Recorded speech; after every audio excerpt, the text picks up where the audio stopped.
You're listening to The Front Lines, a podcast for the people that truly make mountain biking happen. Not the riders, racers, or product designers, but the builders, advocates, and the often forgotten board members of your local mountain bike trail association.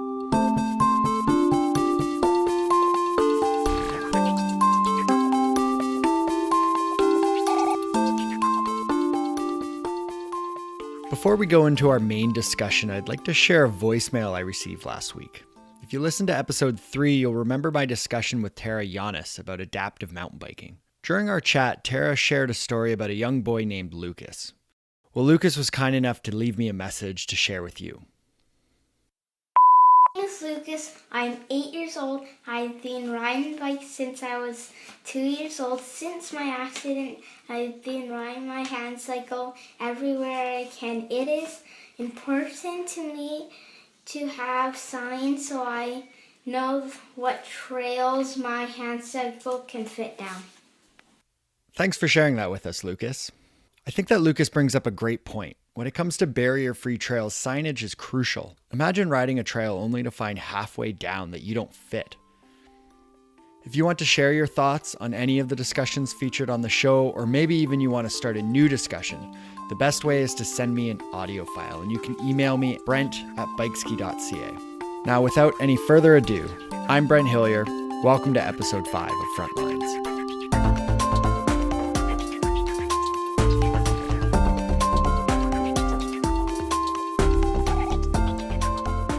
As a mountain biker, you may not be surprised to hear that some trail names are, for lack of a better word, colorful. But for a moment, imagine yourself as a trail runner or hiker, or even your average, everyday person just taking their dog out for a walk. Now you're no longer a mountain biker, and you may not be as forgiving or understanding of colorful language or antics that a certain percentage of the mountain bike population see as normal. Now, how would you feel about coming across a trail sign that read Squaw Hollow? That's exactly what happened to my next guest while she was out running. Carrie Karsgaard has become a voice for changing offensive trail names in Kelowna, British Columbia. You may have read her blog or heard or read her story on the CBC. Hi, Carrie. Welcome to the show. Hi. So you wrote a blog post called Trails Against Humanity, which I love the reference, by the way. And the subtitle of that was What Kelowna's Trail Names Have to Do with Reconciliation. What was the reason for writing this blog? Well, the reason I wrote this blog is a number of weeks ago, I was running on a local trail and I discovered a trail name called Squaw Hollow.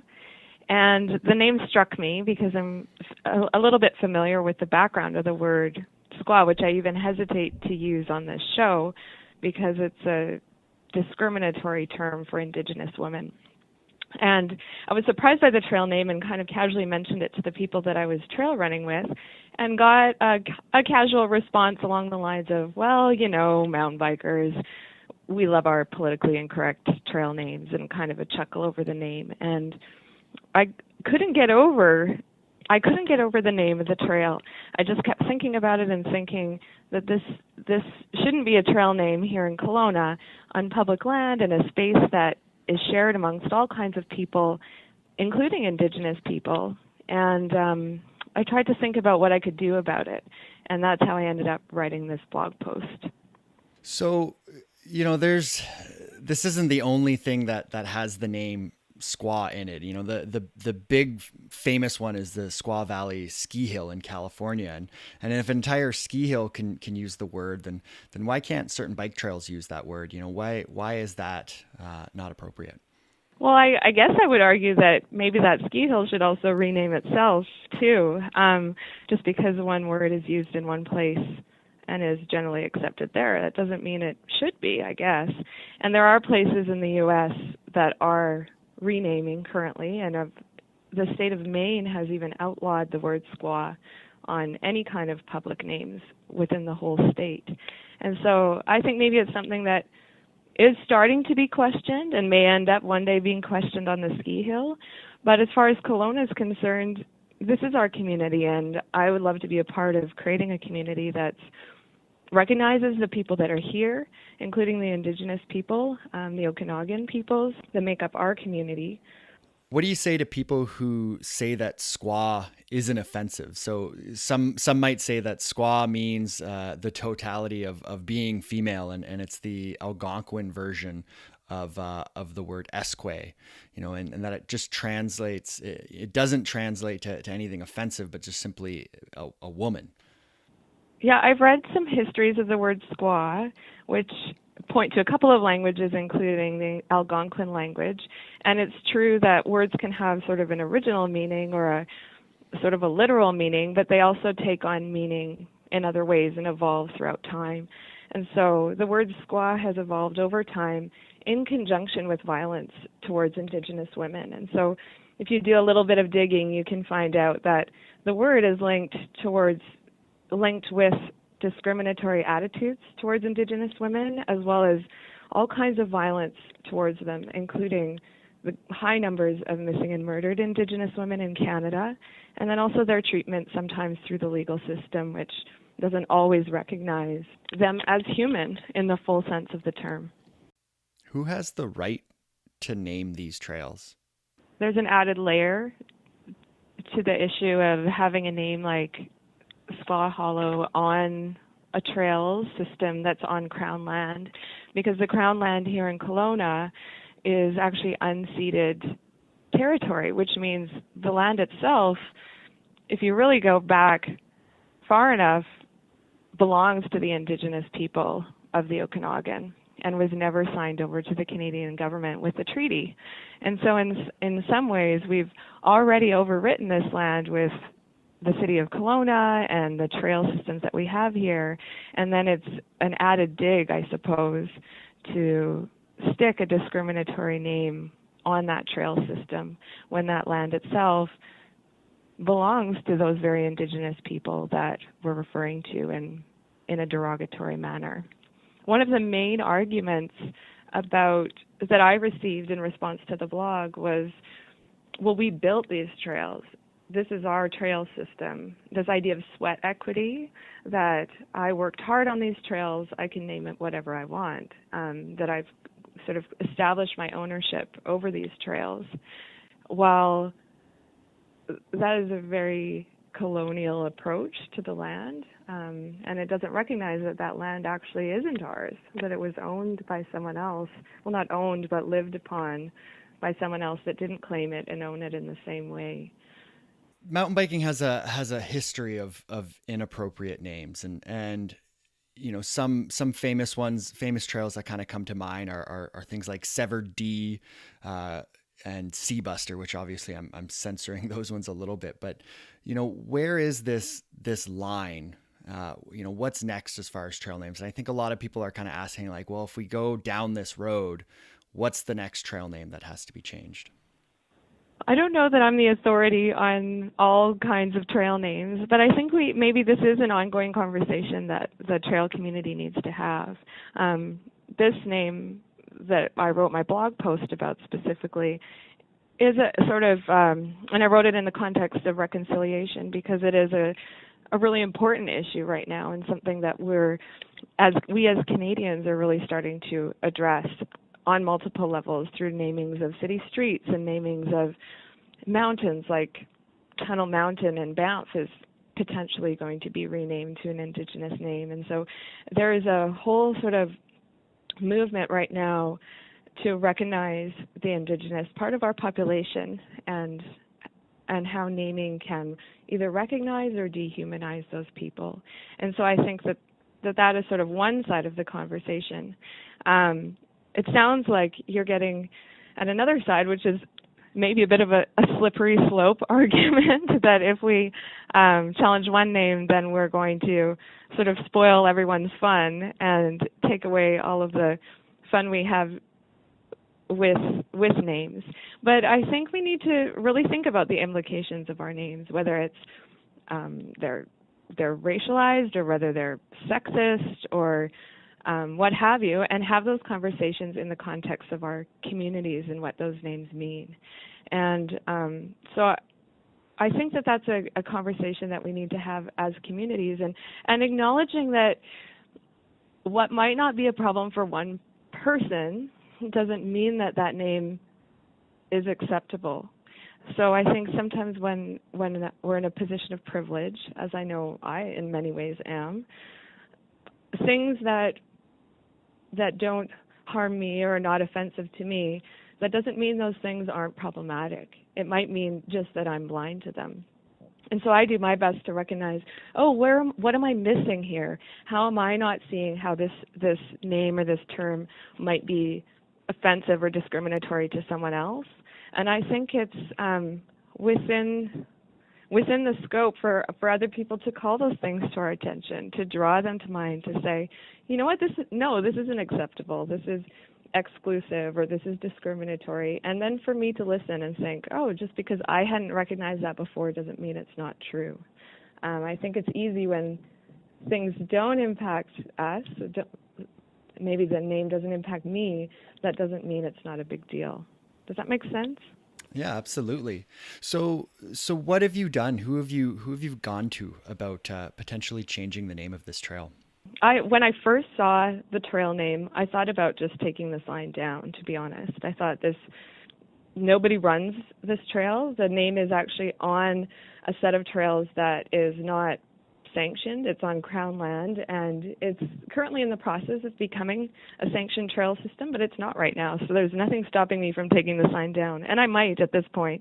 But I didn't originally because I thought that this could be a way to open a conversation in our community about trail names, which is why I wrote the blog, to get some conversation going. And I think that conversation happened through social media, through the news, those kinds of things.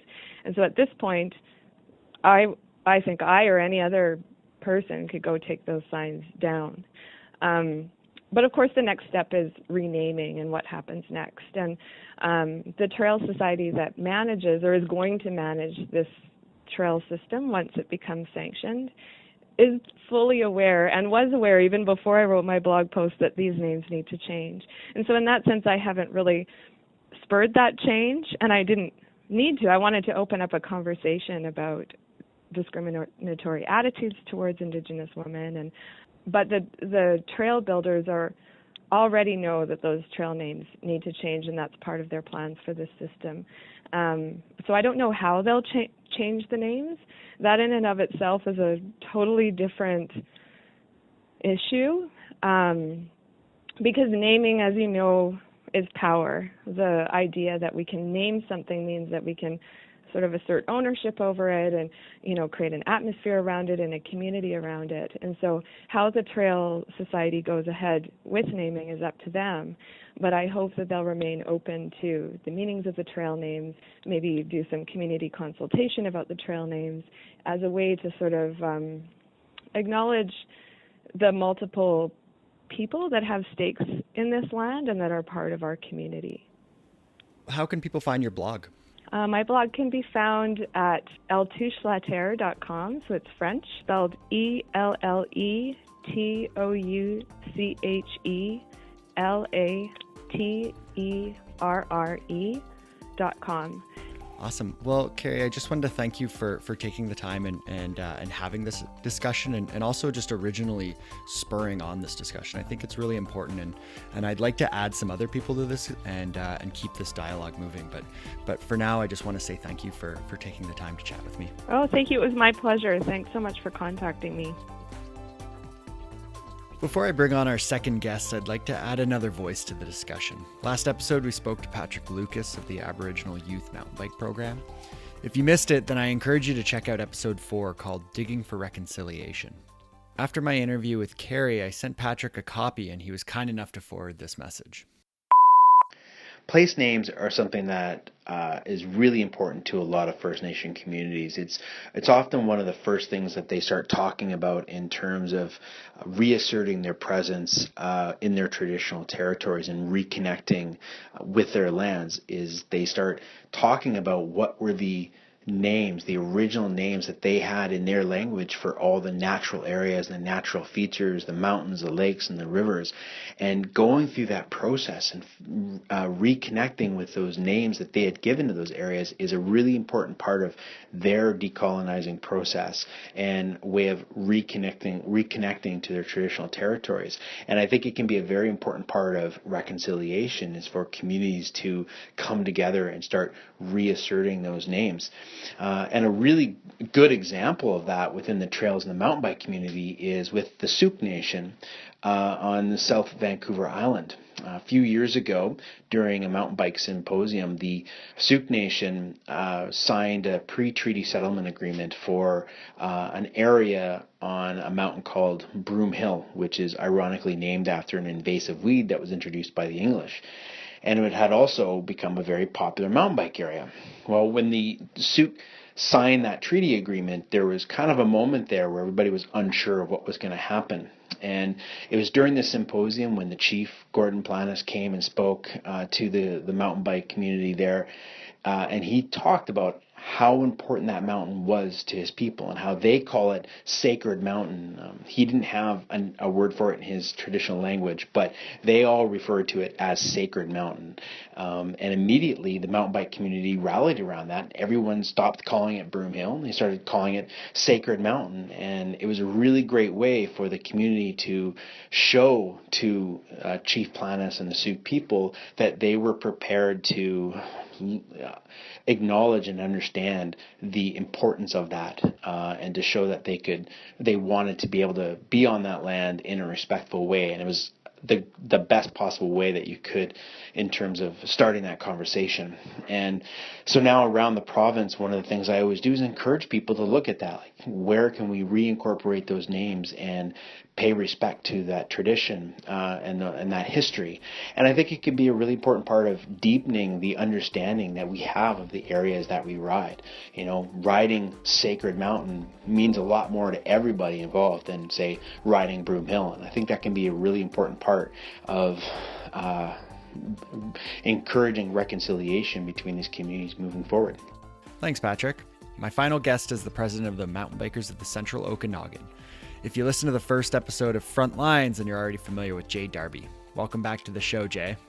Thanks for having me again, Brent. It's good to talk to you once more. So the particular trail that started this discussion is located in Gallard. And right now, Gallard's in Kelowna, BC, and MTB Co. is located in Kelowna, but MTB Co. doesn't currently manage these trails.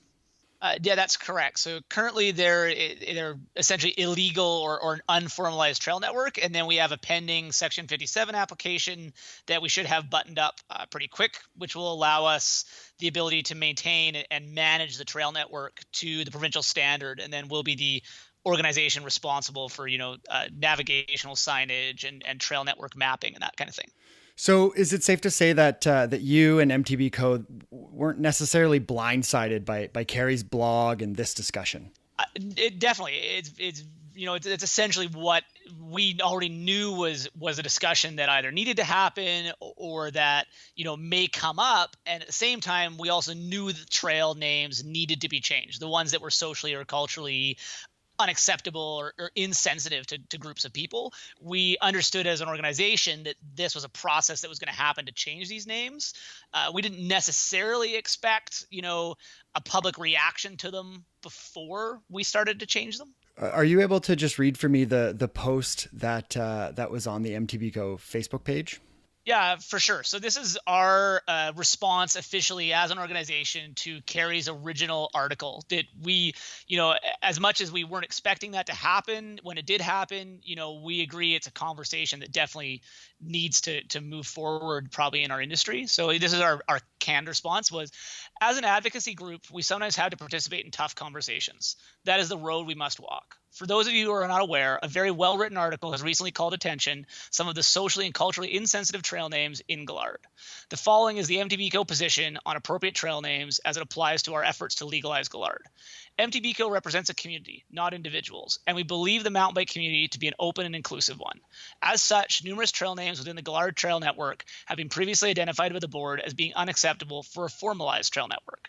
Installing safety and directional signage is one of the first requirements of the partnership agreement we will be be entering into with Rec Sites and Trails BC.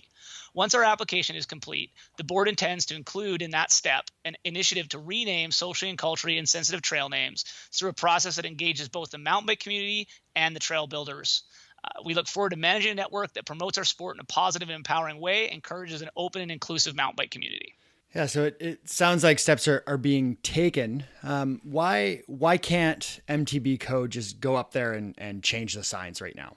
So this is part of the conversation that got a little convoluted in the social media discussion, and then through the interview I did with CBC here in Kelowna, is we chose to we were informed with Rec Sites and Trails that we, as part of this process, we should discontinue any work we were doing or any work that trail builders were doing in Gillard. So we approached the trail builders, asked them to stop doing work.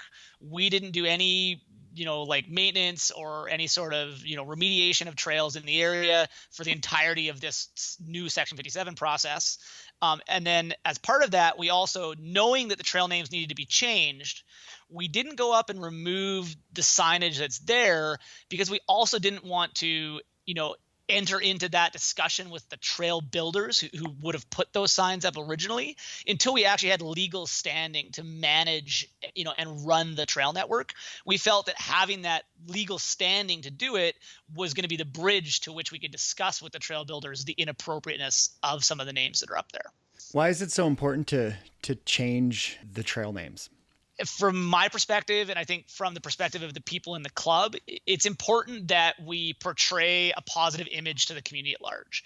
And it's important that we are open and inclusive to, all creeds, cultures, and et cetera. It's important that we don't, discriminate or marginalize people. We don't want to participate in that kind of language if it's going to inhibit people from enjoying the trail network or enjoying the wilderness that we share with everybody. Is there a line?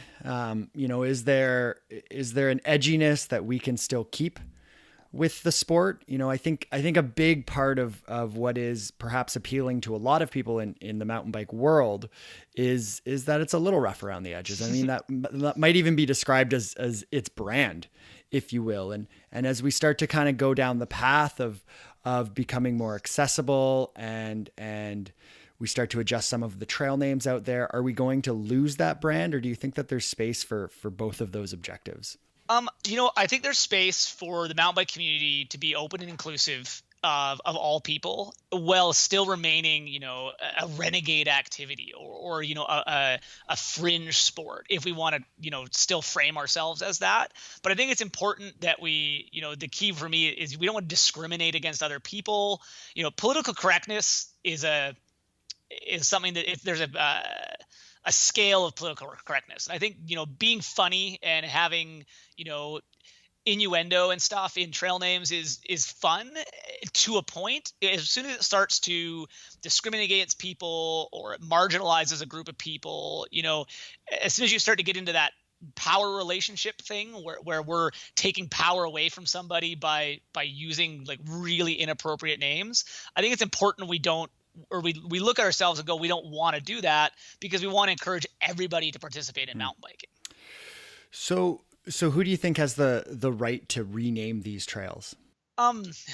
That's a loaded question, perhaps. Yeah. As when we entered into the Section 57 agreement with Forest Lands and Natural Resource Operations, essentially that gives us the ability to manage the trail network, which includes directional signage, maintenance, upkeep of the trail bed, and that type of thing, which includes placing names upon the trail, saying this trail is named this trail is named that.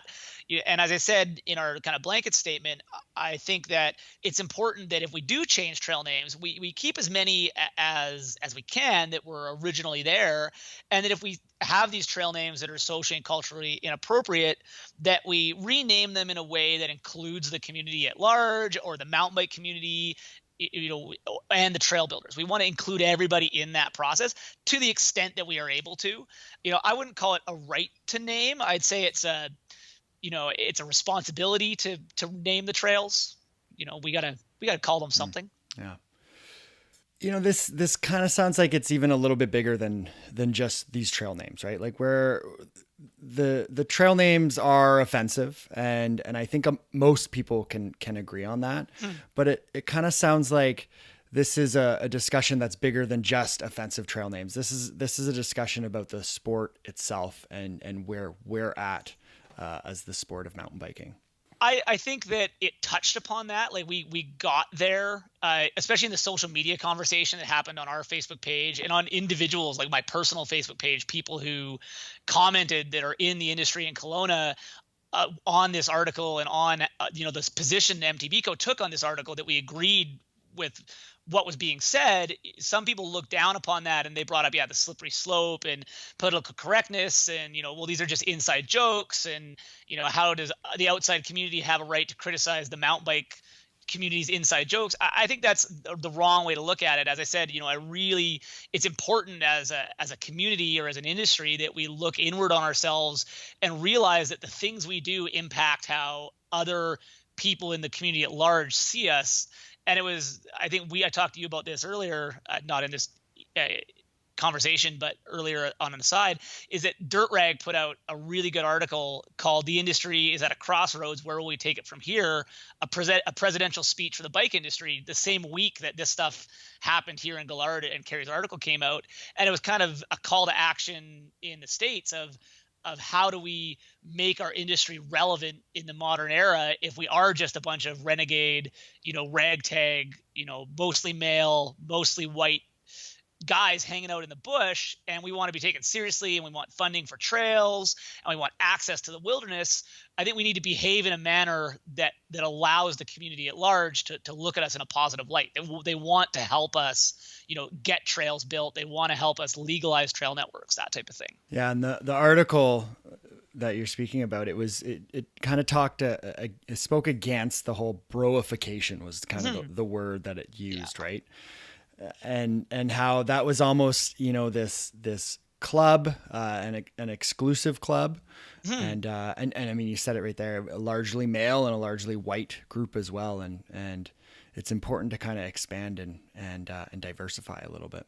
I think so. I would hope that the mountain bike community would reflect, the mix of culture and people that is the community at large. And it's very obvious when you go to a trailhead that it doesn't. I mean, middle-aged white males are your average mountain biker. There's a larger push to get women into mountain biking. It's awesome. You do see lots of kids out there, but it's still any given trailhead in BC. I've ridden in Colorado. I've ridden in Utah.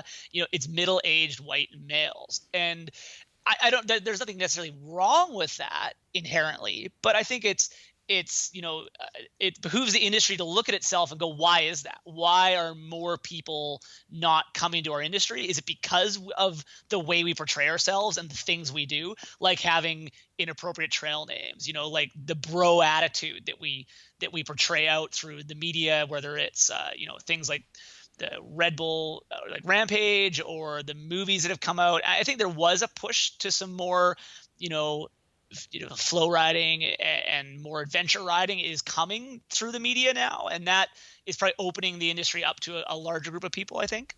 Yeah. And I hesitate to discuss this topic even more, because I don't want to, it's two white guys talking about diversity and maybe we're not the best to talk about this, but what can we do? What can we as mountain bikers, we as a mountain bike community do to try to become more diverse and to try to open this sport up to everyone? I think it's looking at our actions, looking at how we portray ourselves, how we behave. Is there something we're doing that is keeping other people away? At the same time, I don't think we're doing necessarily a lot wrong. Perhaps maybe we're just not doing things, in a light, that's positive. Maybe I'm not really sure what we can do. I just think we need to talk about it, basically. Like when it comes down to it, is we need to just, as a community, kind of sit down and go, is there something we can do, or are we doing something wrong? Yeah. And I think that's what Carrie's blog did such a great job of is really just kickstarting this discussion. I think that's where we're at right now. Yeah. I think that's the important kind of step to take now is to continue the discussion and have it as an industry or as a mountain bike community at large, not just in one area, but at large. Can we do something? Can we change our ways? And I think we should want to. I don't think there's anybody that would argue that we don't want more people to mountain bike. I enjoy mountain biking. You like mountain biking. I would love everybody to have the same feelings about it that I do. And if we're doing something that creates an atmosphere that other people don't want to participate in it, I think that's a bad thing. Awesome. That's really well said, Jay.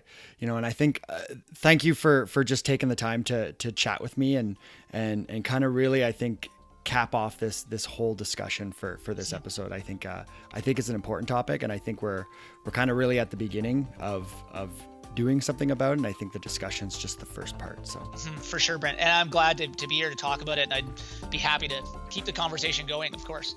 Cool. Thanks, Yeah, Jay. for sure. No problem, man. Take care. You too. Thank you to all of my guests, Carrie Karsgaard and Jay Darby, and a big thank you to both Lucas and Patrick for adding to the conversation today. Once again, huge thanks to Lee Rosevear for our podcast music and the song Tech Toys. If you'd like to interact with the show, then please do so. You can find me on Facebook, Twitter, and Instagram at BrentskyBikeski, or you can send me an email at brent@bikeski.ca.